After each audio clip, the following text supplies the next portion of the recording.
Assalamualaikum warahmatullahi wabarakatuh. Perkenalkan, saya Budi Basuki, peserta Diklat Pelatihan Kepemimpinan Pengawas Angkatan Kedua tahun 2020. Baiklah, dalam kesempatan ini saya akan memaparkan suatu rencana aksi perubahan terkait usulan pemberian subsidi gas LPG 3 kg bagi masyarakat tidak mampu yang kami beri judul aplikasi ID Care masa gitu, ID card hanya untuk masyarakat tidak mampu pengguna gas LPG 3 kg bersubsidi. Di mana rencana aksi tersebut memiliki tujuan satu, agar pemberian subsidi gas LPG 3 kg bagi masyarakat tidak mampu tepat sasaran, agar pelayanan publik terkait pemberian subsidi gas LPG 3 kg kepada masyarakat tidak mampu lebih efektif dan efisien. Dan terakhir, tujuan tercapainya reformasi pelayanan publik dari tradisional government ke e-government. Hal ini sejalan dengan visi dan misi Gubernur Provinsi DKI Jakarta yang kami petik. Salah satu visi dan misinya adalah Jakarta Kota Maju, Lestari, dan Berbudaya yang warganya terlibat dalam mewujudkan keberadaban, keadilan, dan kesejahteraan bagi semua.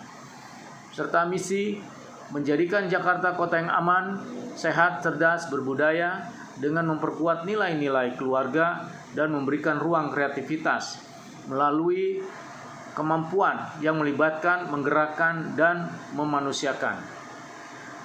Kemudian ditinjau dari tugas dan fungsi, saya sebagai Kepala Seksi Energi Suku Dinas Tenaga Kerja, Transmigrasi dan Energi sesuai Peraturan Gubernur Nomor 147 Tahun 2019, bahwa salah satu tupoksi kami adalah yang kami garis bawahi merumuskan dan melaksanakan kebijakan, proses bisnis, standar, dan prosedur suku dinas kota sesuai dengan lingkup tugasnya. Dari tupoksi kami dan untuk melaksanakan aksi perubahan yang akan kami tetapkan, kami mengidentifikasi masalah dengan isu-isu yang berkembang di masyarakat, yaitu isu-isu strategis yang berkembang di masyarakat. Yaitu salah satu ada 4 isu di sini. Satu, konsumen gas LPG 3 kg bersubsidi dikonsumsi oleh semua kalangan masyarakat. Harga variatif di setiap pengecer, adanya tindak kriminal pengoplosan atau mencampur oleh agen yang tidak bertanggung jawab, serta keempat, terjadinya penimbunan gas LPG 3 kg oleh masyarakat kalangan bisnis. Dan kondisi saat ini, kondisi yang diharapkan, serta gap masalah yang melatar belakangi semua ini adalah bahwa kondisi saat ini gas LPG 3 kg diminati oleh semua kalangan masyarakat. Kondisi yang diharapkan hanya diperuntukkan oleh kalangan tidak mampu atau masyarakat berpenghasilan rendah. Gap masalahnya adalah regulasi ini hanya bersifat anjuran atau himbauan. Dan kondisi saat ini yang kedua adalah harga variatif di setiap pengecer. Kondisi yang diharapkan harga eceran atau tertinggi atau head yang sama di setiap pengecer. Gap masalahnya tidak adanya sanksi yang tegas terhadap pengecer. Kondisi saat ini yang ketiga adalah kontrol pengawasan terhadap konsumen gas LPG 3 kg bersubsidi tidak tepat sasaran atau tidak efektif. Di mana kondisi yang diharapkan adanya perubahan sistem subsidi yang berbasis teknologi ID card bagi kalangan tidak mampu atau masyarakat berpenghasilan rendah.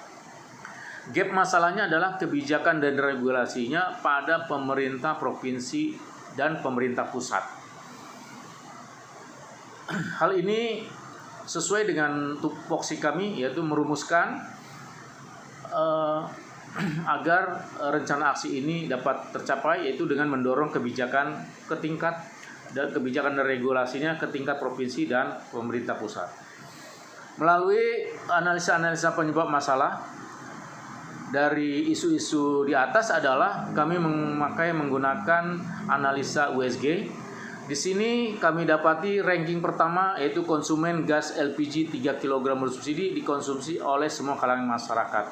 Jadi ini mendapatkan peringkat pertama. Nah, hal inilah yang mendasari kami untuk membuat atau menetapkan alternatif penyelesaian penyebab masalah utamanya. Dari tupoksi kami yaitu mendata ulang kebutuhan konsumen gas LPG 3 kg bersubsidi pada tiap agen regional yang ada di tiap wilayah. Dan sosialisasi penggunaan gas LPG 3 kg bersubsidi hanya untuk kalangan terbatas atau masyarakat berpenghasilan rendah. Ini sudah kami lakukan di tahun 2017 dan 2018. Kemudian alternatif yang ketiga dan keempat inilah yang menjadikan rencana aksi kita, yaitu mendorong adanya regulasi ke tingkat provinsi dan pemerintah pusat, serta mengusulkan perubahan sistem pemberian subsidi ke tingkat provinsi dengan teknologi perubahan yang berbasis ID-card.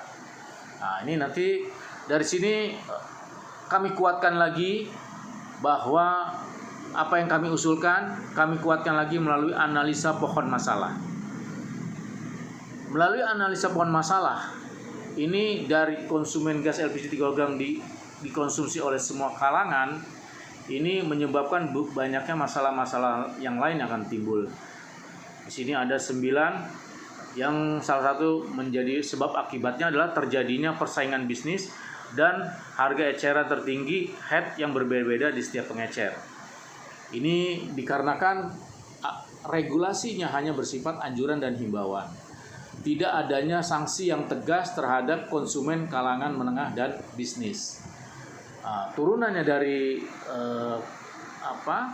karena digunakan oleh semua kalangan masyarakat, yaitu karena kesadaran masyarakat rendah terhadap peruntukan gas LPG 3 kg, sehingga menimbulkan masalah-masalah lain, yaitu banyaknya penimbunan, sering terjadinya kelangkaan stok gas, dan maraknya tindak kriminal pengoplosan gas. Kami mengidentifikasi alternatif solusi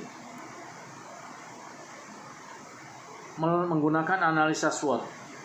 Kami akan menemukan satu titik apa yang sebenarnya menjadi permasalahan alternatif untuk menyelesaikan solusi.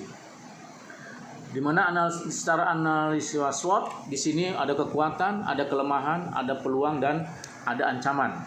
Yang kami lihat di sini dari faktor internal dan eksternal memiliki kekuatan dan kelemahannya. Ya. Artinya secara internal memiliki kekuatan dan kelemahan, dan secara eksternal memiliki peluang dan ancaman. Kami lihat satu titik aja bahwa di titik peluang. Jadi peluang yang kita lihat di sini perlunya regulasi yang berpihak pada masyarakat tidak mampu dan berpenghasilan rendah.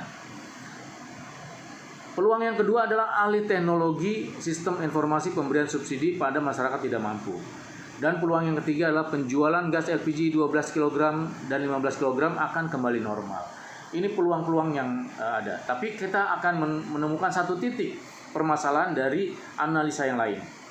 Analisa yang lain kita dari alternatif solusinya adalah menggunakan analisa tapisan McNamara. Di sini dari alternatif yang ditetapkan ternyata yang menduduki peringkat pertama di sini adalah mengusulkan perubahan sistem pemberian subsidi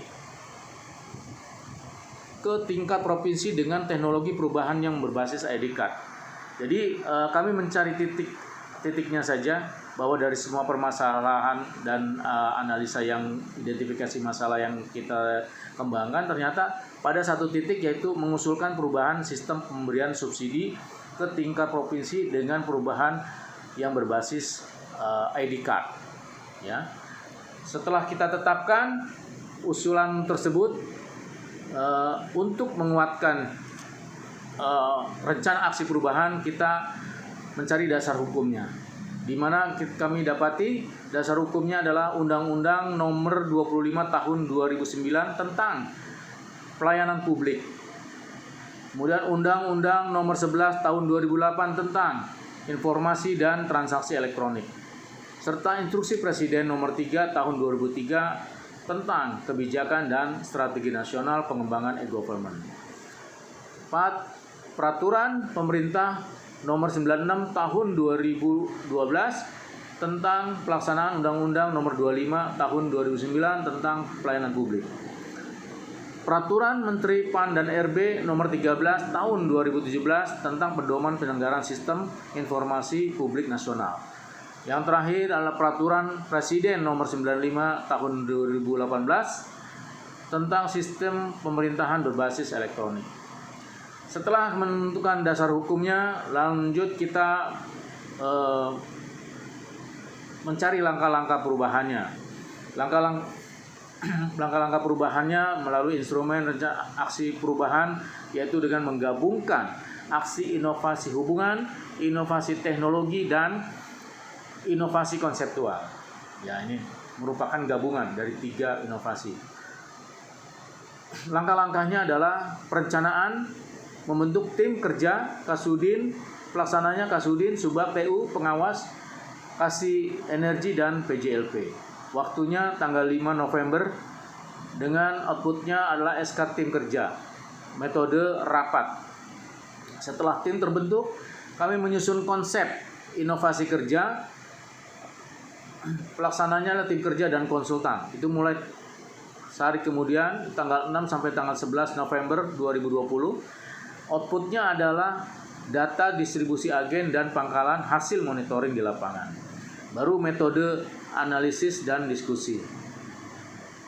Serta kegiatan perencanaan yang ketiga adalah koordinasi internal untuk penyempurnaan konsep inovasi. Pelaksananya adalah tim kerja dan konsultan. Waktunya tanggal 13 sampai dengan 16 November 2020.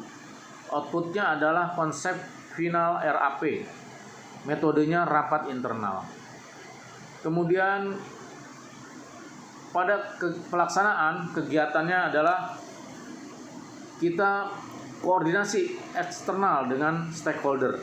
Dalam hal ini Pertamina dan Iswana Migas. Pelaksanaannya adalah tim kerja dan konsultan. Waktunya tanggal 17 sampai tanggal 20 November 2020. Outputnya adalah dukungan stakeholder serta berupa jejaring sosial. Metodenya adalah notulen rapat. Kemudian kegiatan pelaksanaan yang kedua adalah koordinasi internal, induk, SKPD, dan pejabat tingkat kota. Pelaksanaannya tim kerja dan konsultan. Itu waktunya tanggal 24 sampai tanggal 27. Jadi selama 4 hari juga. Dukungan outputnya berupa dukungan internal, SKPD, dan tingkat kota. Metodenya adalah notulen rapat dan nota dinas. Ini akan menguatkan nanti dari rencana aksi kita. Baru setelah itu usulan draft konsep RAP dari SKPD Induk kepada Gubernur.